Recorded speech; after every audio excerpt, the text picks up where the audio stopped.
अपने पसंदीदा शो के फुल एपिसोड देखने के लिए अभी डाउनलोड करें दंगल प्ले ऐप।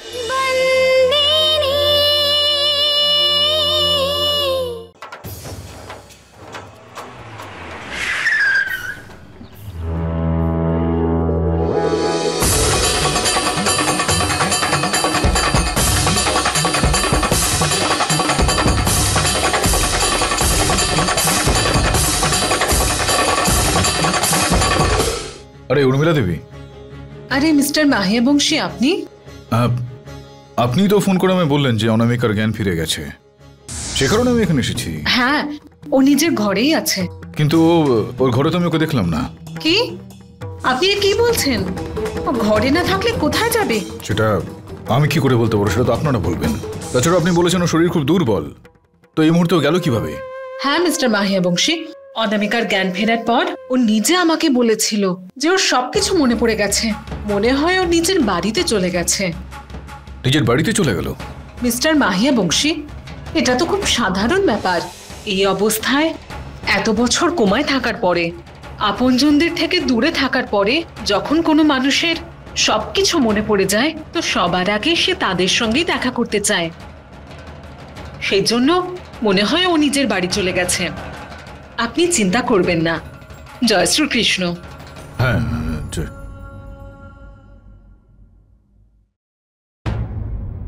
যদিও সুভদ্রা হয়ে থাকে তাহলে ধরমপুরেই কোথায় গেছে।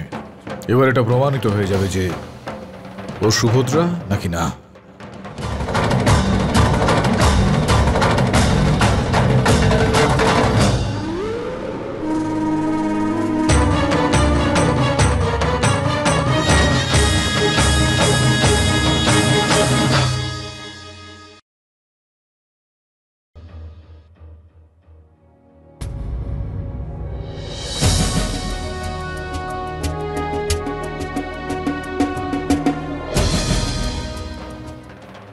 কি হয়েছে মৌলিক?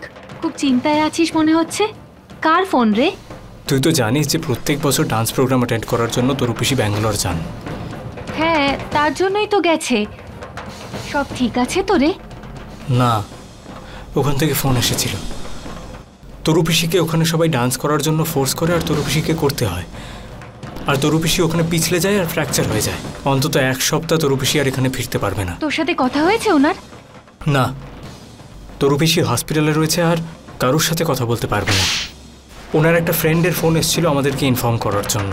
আমি তো ভাবছি যে আমি আজকে সন্ধেবেলা ফ্লাইট ধরে ব্যাঙ্গালোর চলে যাই। পিসি ওখানে একা হাসপাতালে আছে, আর আমরা কেউ থাকলে মনে জোর পাবে। তুই ঠিকই বলেছিস। আমি শশাঙ্ককে বলে তোর টিকিট করিয়ে দিচ্ছি।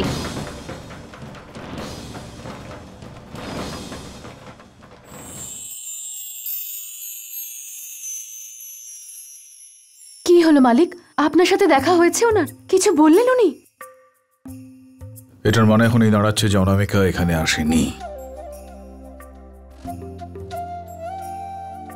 না, ও কিছু আমাকে বলতে পারেনি, কারণ ওর সঙ্গে আমার দেখাই হয়নি। ওই আশ্রম ছেড়ে কোথাও চলে গিয়েছে। এবার তো এই বিষয়টা প্রমাণিত হয়ে গেল না যে ও সুভদ্রা নয়। কেননা ও যদি সুভদ্রা হতো তাহলে ওর স্মৃতিশক্তি ফিরে আসার পর তাহলে তো এই বাড়িতে আসতো, তাই না? এটাও তো হতে পারে যে উনি আমাদের মা। উনি হয়তো এটা ভেবে চলে গেছেন যে তোমার বিয়ে অন্য কারোর সাথে হয়ে গেছে। তোমার স্ত্রী হয়তো উনি আসলে ঝামেলা হতে পারে, এই জন্য হয়তো আসেননি। এটা সহ্য করা কতটা কঠিন ওনার জন্য যে উনি এই পৃথিবীতে নেই বলে আপনি আবার অন্য কারোর সাথে বিয়ে করে নিয়েছেন। মাথা খারাপ হয়ে গেছে তোর? তুই বুঝতে পারছিস তুই কি বলছিস? বাবা, তুমি এটা ভাবলে উনি বাড়িতে চলে গেছেন। তুমি এটা ভাবলে না যদি সত্যি উনি আমাদের মা হন আর এই কারণে বাড়ি ফিরলেন না, তাহলে এত রাতে উনি কোথায় গেলেন? আমি কি করে জানবো? আমি শুধু এইটুকু বলতে পারি, যদি ওই মহিলা তোর আসল মা হতো তাহলে এই অবস্থায় এই পরিস্থিতিতে পালিয়ে যেত না। অত্যন্ত বেশি সহ্য শক্তি ছিল সুভদ্রার মধ্যে। আর ও যদি সুভদ্রা হতো তাহলে ও বাড়িতে ফিরে আসতোই নিজের সন্তানদের কাছে। মানে বাড়ি থেকে চলে গেছে তো? একটা কথা আমায় কতবার বলতে হবে মা? হ্যাঁ, যেতে পারে ওর বাড়িতে, ও যেখানে খুশি যেতে পারে। তার মানেটা তো এখন এটা দাঁড়াচ্ছে না যে ও সুভদ্রা নয় কোনোভাবেই।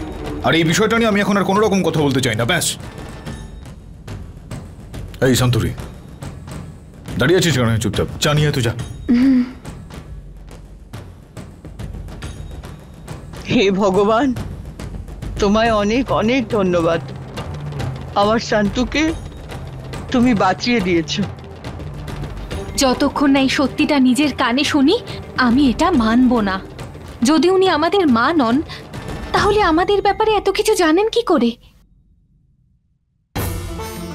আমি তোর কথা কি করে মেনে নি হিতেন্দা?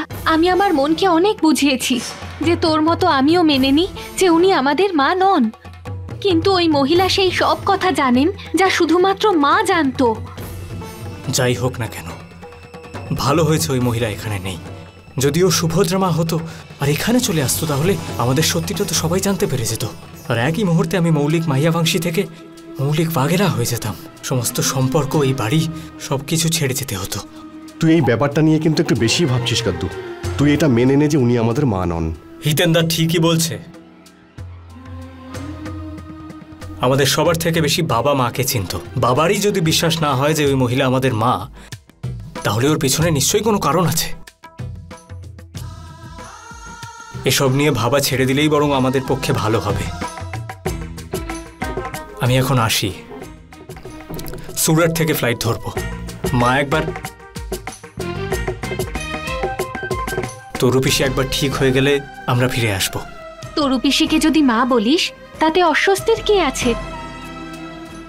মৌলিক, তরু পিসি আমাদের সবাইকে, বিশেষ করে তোকে, মায়ের মতনই ভালোবাসা দিয়েছে। তরু পিসির খেয়াল রাখিস আর ফোন করিস। বাবা আসছে।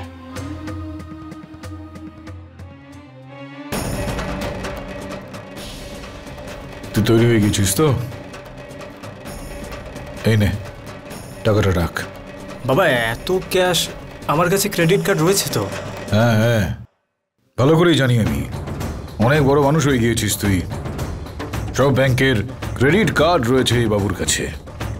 কিন্তু বাবা, এখন যে নতুন নিয়ম হয়েছে সেটা যদি কখনো ফেল হয়ে যায় তো, আর যদি ধর তুই কার্ডের নাম্বার ভুলে যাস তো, এই নগদ কিন্তু সব জায়গায় চলবে। বুঝতে পারলি আমি কি বললাম? শোন বাবা, এই এতগুলো বছর ধরে দিদিভাই এই বাড়ি ছেড়ে কখনোই একলা কোথাও যায়নি, কিন্তু আমি ওর সঙ্গে যেতে চেয়েছিলাম, সত্যি যেতে চেয়েছিলাম, কিন্তু আমার এখানে থাকাটা খুব জরুরি। বাবা, তুই দিদিভাইয়ের সবসময় খেয়াল রাখিস কিন্তু ঠিক মতো। আমি সব দেখে নেব বাবা। আরে বেঁচে থাক, বেঁচে থাক। মৌলিকদা, এই নাও টিফিন, খিদে পেলে খেও। আমি ফ্লাইটে করে যাচ্ছি, মানে উড়োজাহাজ, ওখানে খাবার দেয়, এসবের দরকার নেই। আরে কি সব কথা বলছিস তুই? বাড়ির খাবার সবসময় বাড়ির খাবারই হয়। ধর, কিন্তু আরে কে জানে কি ধরনের খাবার ওরা দেবে। জয় শ্রীকৃষ্ণ। আর শোন একটা কথা, খুবই দুর্বল দেখাচ্ছে তোকে, নিজের একটু খেয়াল রাখবি সবসময়, ঠিক আছে? যা।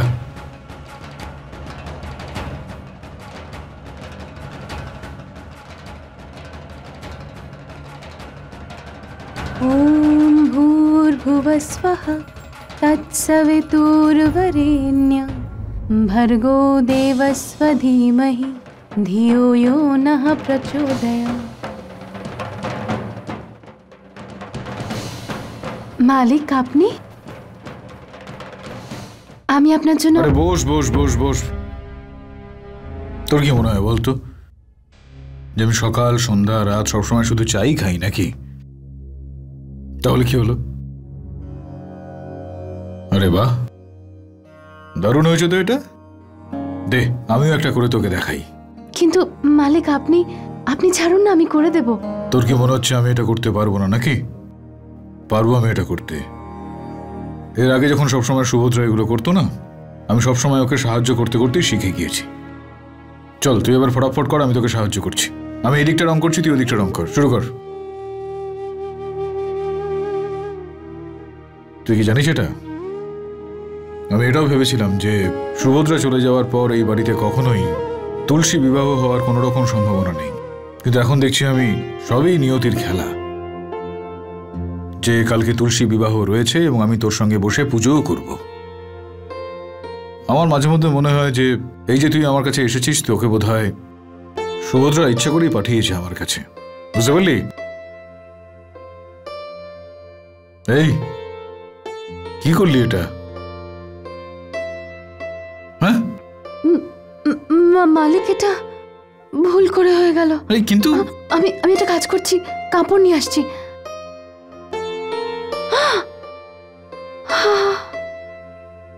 ও মালিক, ক্ষমা করুন।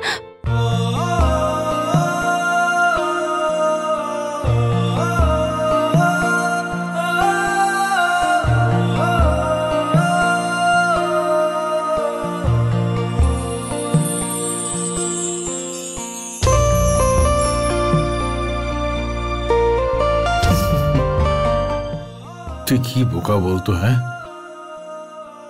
একে তো আমার এখানে রং লাগিয়ে দিলি, তার উপর নিজের শাড়িটাকেও রং করে দিলি।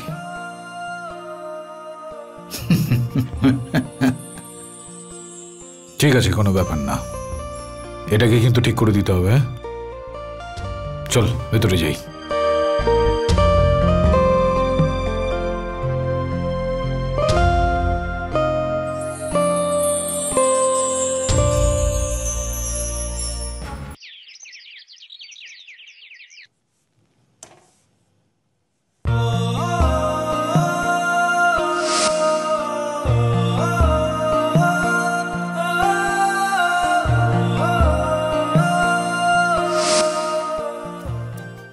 কি ব্যাপার মালকিন, আজকে আপনি খুব খুশি? না তো। আরে এ কি, আপনি তো সব কাজ একাই করে নিয়েছেন, আমার জন্য তো বাকিই রাখেননি। মনে হয় সকালে অনেক তাড়াতাড়ি উঠেছেন। হ্যাঁ চম্পাকলি, সারা রাত আমি ঘুমোতেই পারিনি। কি, আপনি সারা রাত ঘুমোননি? মালিক আবার কিছু বলেছে নাকি? আবার কিছু ঘটেছে? কি হয়েছে কাল রাতে, বলুন না। না না চম্পাকলি, আসলে তুলসী মঞ্চে আলপনা দিতে মালিক আমাকে সাহায্য করছিলেন। নাও, এইটুকু ব্যাপারে আপনি এত খুশি হচ্ছেন? তেমন কিছু না। তাহলে? আসলে কি জানো, কালকে আমার হাত ফসকে মালিকের গায়ে রং পড়ে গেছিল, আর ওই রংটা আমি আমার শাড়ি দিয়ে মুছতে মুছতে বুঝতেই পারিনি কখন আমি ওনার কাছে চলে গেছি। সেই জন্যই তো আপনার মুখ দেখেই সেটা খুব ভালো বোঝা যাচ্ছে। আচ্ছা, আর কি কি বলেছে মালিক? কিছুই না, মালিক বলল যে কখনো কখনো এরকম হয়, তুই নিজের কাজটা শেষ কর, আমি মুখটা ধুয়ে আসছি। চম্পাকলি, একটা কাজ করে দাও, তুমি এই প্রসাদটা নিচে দিয়ে এসো।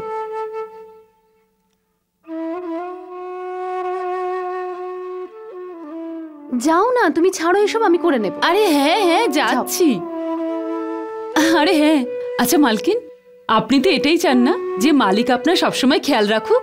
সেই জন্যে আমি না আপনার এই শাড়িটা ঠিক করে দিই। শাড়ি? কিন্তু শাড়িটা তো একদম ঠিক আছে। এই জন্যই তো আমি ঠিক করতে চাই। দাঁড়ান দাঁড়ান দাঁড়ান, এই দিক থেকে না এটাকে একটু উল্টো পাল্টা করে দিই। দাঁড়ান দাঁড়ান দাঁড়ান, এইটাকে এইভাবে করে দিই। এবারে না মালিক আপনার দিকে তাকিয়ে থাকবেন আর আপনাকে অনেক বেশি ভালোবাসবেন। তুমি চুপ করো, যাও প্রসাদটা নিয়ে যাও নিচে যাও, আমি মালিকের জন্য চা নিয়ে যাবো। আরে বাবা, যাচ্ছি আমি।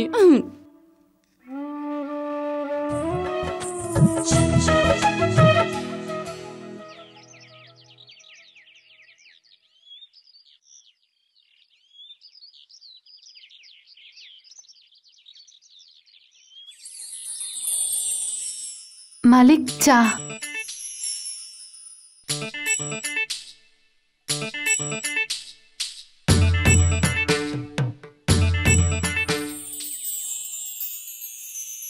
মূর্খ, চা কি করে খাবো? এই মাত্র তো আমি হাত মুখ ধুয়ে আসলাম, এবার তো আমাকে পুজোয় বসতে হবে, তার আগে আমি চা কি করে খাবো? যাব, চা রাখ এখানে, চল, সবাই অপেক্ষা করছে। মালিক, হ্যাঁ বল। আমাকে আমাকে কেমন লাগছে দেখতে দে একবার। খুব ভালো, দারুণ লাগছে। কিন্তু মালিক, এটা ইয়ার কি মারছো তুমি আমার সঙ্গে? হ্যাঁ, তোর কি মনে হয় যে আমিও মূর্খ একজন তোর মতোই? না মালিক, আমি তো এরকম। তাহলে টিপটা বাঁকা পরে তুই আমার কাছে আসিস কেন? যাতে আমি সেটাকে ঠিক করে দিই। এবার দেখছি শাড়িটাও তুই ঠিক মতো পরে আসিসনি কেন? শোন, এদিকে আয়। আমার প্রিয় শান্তুরি, আমরা যখন ওই হানিমুনে বাইরে যাব না, তখন এরকম শাড়ি পরিস, তখন ঠিক করে পরিয়ে দেবো আমি। হ্যাঁ, আসছিস কেন নির্লজ্জ? আরে নিচে সবাই অপেক্ষা করছে আমাদের জন্য, পূজায় বসতে হবে আমাদের, আর তুই এখন সময় নষ্ট করছিস। আরে যা তাড়াতাড়ি ভেতরে যা, ঠিক করে শাড়িটা পরে আয়, ঠাকুর মশাই চলে আসবেন এক্ষুনি। চল চল তাড়াতাড়ি কর তুই।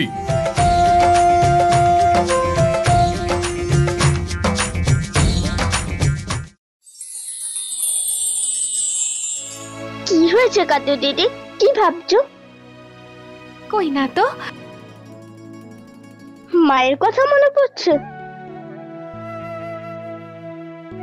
হ্যাঁ রে বিভা, প্রত্যেক বছর মায়ের সাথে এই উৎসব পালন করতাম। এখন তো আরো বেশি করে মনে পড়ছে, কারণ মায়ের মতো দেখতে, মাকে মনে করিয়ে দেওয়ার মতন মানুষ আমাদের জীবনেও চলে এসেছে। দাদু এক সেকেন্ড আসছি। আরে রঘু কাকা, এগুলো তো এন্ট্রান্সে লাগাবে, তুমি এখানে লাগিও না, তুমি এগুলো সাইডে লাগিয়ে দাও। খেমি,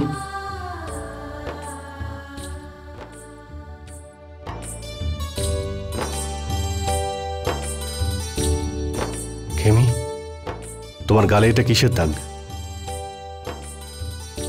কিছু না তো। মিথ্যে কথা বলো না, গালে দাগ হয়ে গেছে, সত্যি করে বলো কি হয়েছে? কিছু না, আমি ওই পরিষ্কার করছিলাম আর তেলের কৌটোটা পড়ে গেছে, তাই দাগ হয়ে গেছে, আর কিছু না। তুমিও না হিতেন বেশি বেশি ভাবো।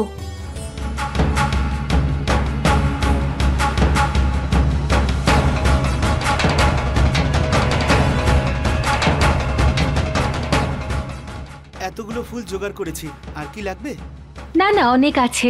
তুমি যতই মিথ্যে বলো না খেমি, তোমার চোখই বলছে তোমার সঙ্গে কি হয়েছে।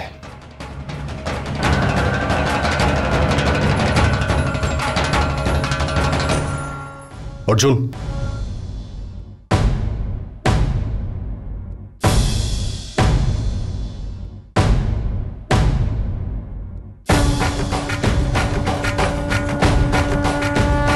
কি হয়েছে ছোট মালিক? কোনো কাজ আছে? খেমির গায়ে হাত কেন তুলেছ?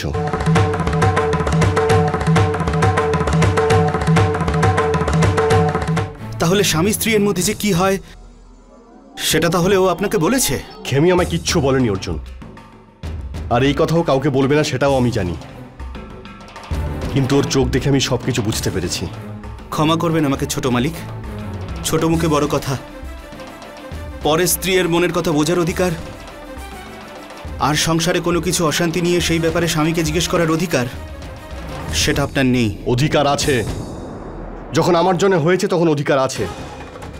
দেখো অর্জুন, একটা কথা জেনে রাখো, খেমির সঙ্গে আমার কিন্তু একটা কথা আপনিও জেনে রাখুন ছোট মালিক, আমি গ্রামের গরিব হতে পারি, কিন্তু আমার স্ত্রীর ব্যাপারে অন্য কেউ কথা বলুক সেটা আমার পছন্দ নয়। আর না আমি পছন্দ করি অন্যকে বলতে যে আমার আর আমার স্ত্রীর মধ্যে কি হয়েছে, সেটা যেই হোক না কেন।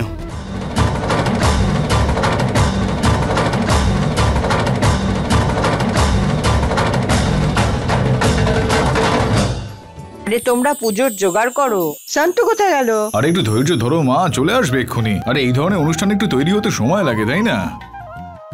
এই দেখো এসে গেছে। কোথায় ছিলিস? মা, আমি ওই রান্নাঘরে ছিলাম, একটু কাজ বাকি ছিল। ঠিক আছে, এবার পুজোর কাজ শুরু কর। আরে ঠাকুর মশাই এক্ষুনি আসবেন।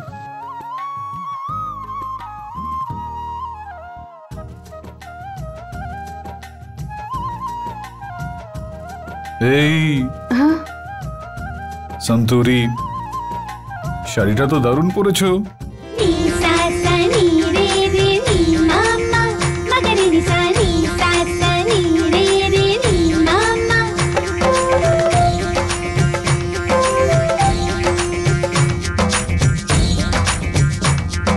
জয় শ্রীকৃষ্ণ। আসুন আসুন ঠাকুর মশাই, পুজোর জোগাড় সব তৈরি, আর এখন ধর্মরাজ আর শান্তু পুজোয় বসবে। ঠিক আছে।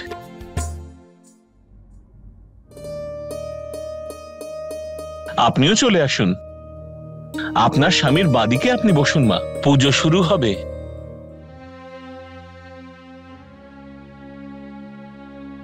দাঁড়াও।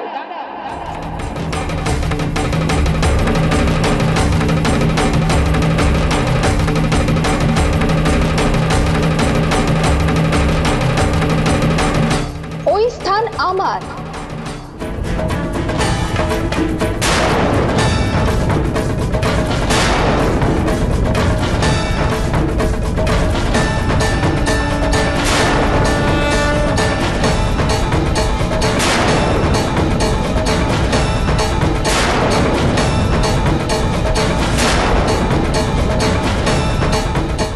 সুভদ্রা মাহিয়া বংশীর।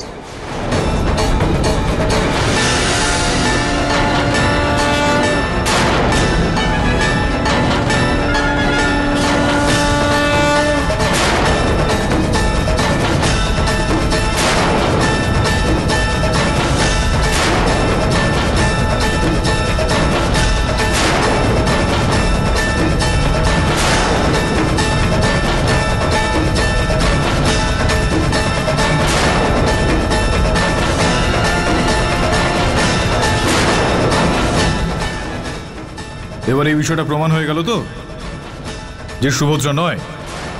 যদিও সুভদ্রা হতো তো স্মৃতিশক্তি ফিরে আসার পরেও এই বাড়িতে অবশ্যই ফিরে আসতো।